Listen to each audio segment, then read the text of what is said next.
Today, as the Supreme Court hears United States v. Skrmetti, we're surrounded by people who have seen the harms of gender ideology and are here to speak out about it. We're joined by Laura Becker. Laura, thanks for being here. You've been speaking out about your experience with drugs and surgeries while struggling with gender dysphoria. Can you tell us about that? Yes, I have been a medical patient since I was a child, drugged up with SSRIs, birth control, lots of diagnoses. And so I was funneled through the medical pipeline. But by the time I was an adolescent, I was a ripe target for gender ideology. So I took testosterone when I was 19, advocated for by my sexology professor in college, a transgender professor. And then at 20, I had my breasts removed despite being suicidal the day of the surgery. I told the surgeon that. It didn't matter. He wanted to make a quick buck. I was very traumatized. A few years later, I was diagnosed with PTSD from the surgery. So I have been through the medical system my whole life, and it took until 22 to finally understand that it wasn't me that was wrong.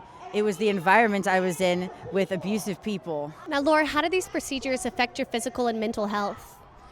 Well, I will never have breasts. I will never have a normal female body.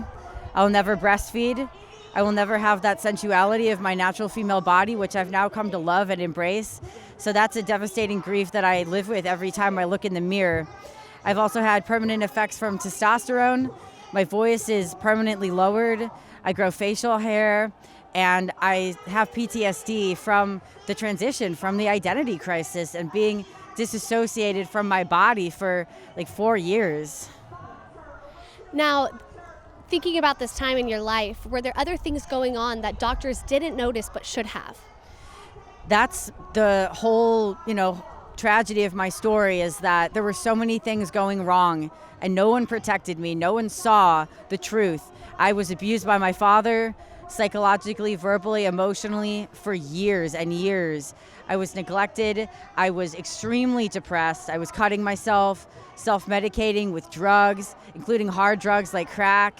I mean, I was really traumatized. And yet I would go to these therapists and the gender-affirming clinicians, and all they had to say to me was, well, your gender is valid. Your identity is valid. You are trans. And in fact, it was a psychiatrist who said, you can consent to the surgery, despite the fact that I had just been institutionalized for suicide ideation.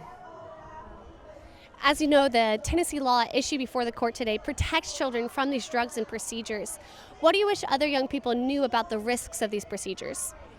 I wish young people knew that puberty isn't a disease, that growing up is necessary for happiness, that taking responsibility for the natural constraints of your body, it's kind of like an art project. I'm an artist.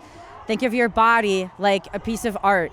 You can't do every single medium of art at one time. You only have one sex, but your sex is beautiful. You can use it to its fullest capacity, and trying to be the opposite sex just isn't going to work. You have to work within the limitations of reality.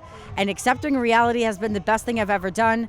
I was suicidal for over half of my life. I haven't been suicidal in years since I detransitioned and started accepting my female body. It's very possible to heal from gender dysphoria without mutilating yourself.